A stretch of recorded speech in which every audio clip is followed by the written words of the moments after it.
नमस्कार दोस्तों, आप सभी का फिर से एक बार स्वागत है आपके अपने चैनल CR हिंदी कहानियाँ में।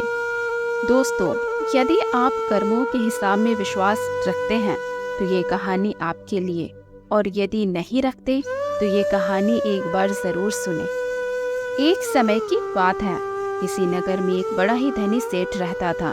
उस सेठ के दरवाजे पर हमेशा एक भिखारी भीख मांगा करता था। सेठ उसे रोज भला बुरा कहता, गालियां भी देता।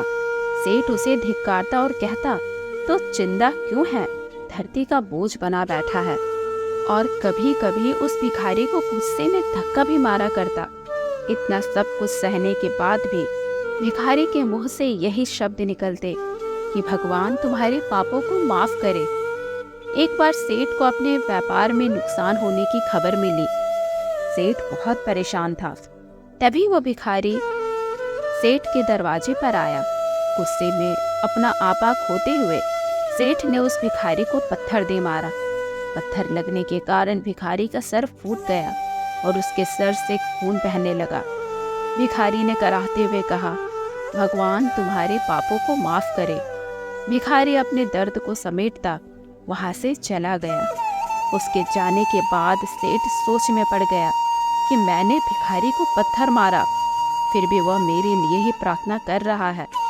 सेठ का गुस्सा शांत हुआ। सेठ के मन में भिखारी के सत्य को जानने की इच्छा जागी। वो इस भिखारी का पीछा करने लगा। भिखारी जहाँ जाता सेठ उसका पीछा करता। उसने देखा कि कोई भिखारी को खाना देता, कोई अपमानित करता तो कोई गाली देता, लेकिन भिखारी सबके लिए यही प्रार्थना करता कि भगवान तुम्हारे पापों को माफ करे। रात होने को आई। भिखारी अपने घर की तरफ लौटा।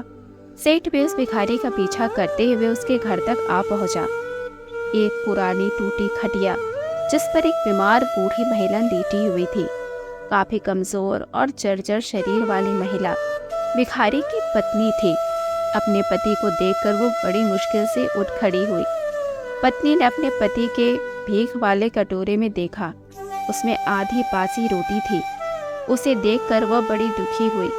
भिखारी उसके मन की बात समझ गया और कहा, आज बस इतना ही मिला है।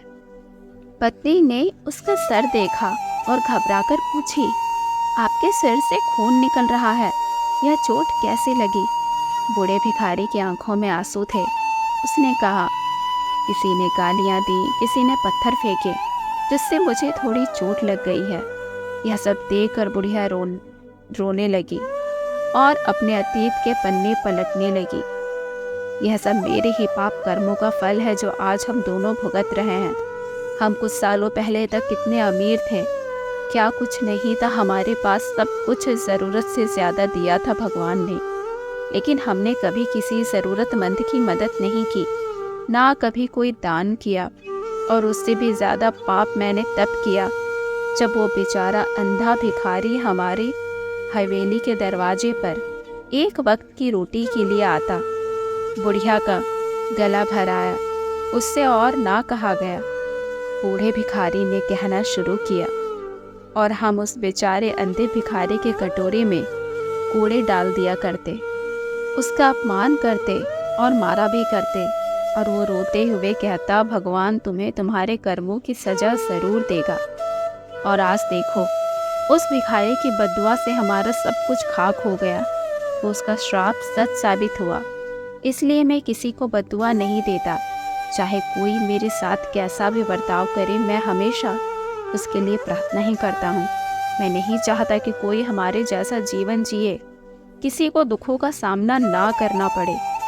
उन्हें अनजाने में हुए अपने पापों का ज्ञान नहीं है, भगवान उनके पापों को माफ करे। सेठ वही छुपकर दोनों की बातें सुन रहा था। भिखारी और उसकी पत्नी ने आधी रोटी मिल बांटकर खाई और ईश्वर को धन्यवाद कर सो गए। अगले दिन भिखारी फिर से सेठ के यहाँ भीख मांगने गया। जिस भिखारी को देखते ही सेठ गालियां देता, आज उसी के आने की प्रतीक्षा कर रहा था।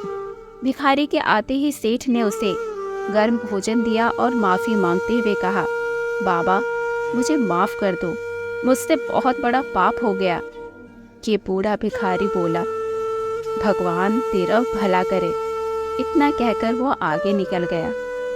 दोस्तों, ये कहानी बड़ी सरल है और इसमें छिपी सीख भी, मनुष्य जैसा कर्म करता है वही फल वो पाता है।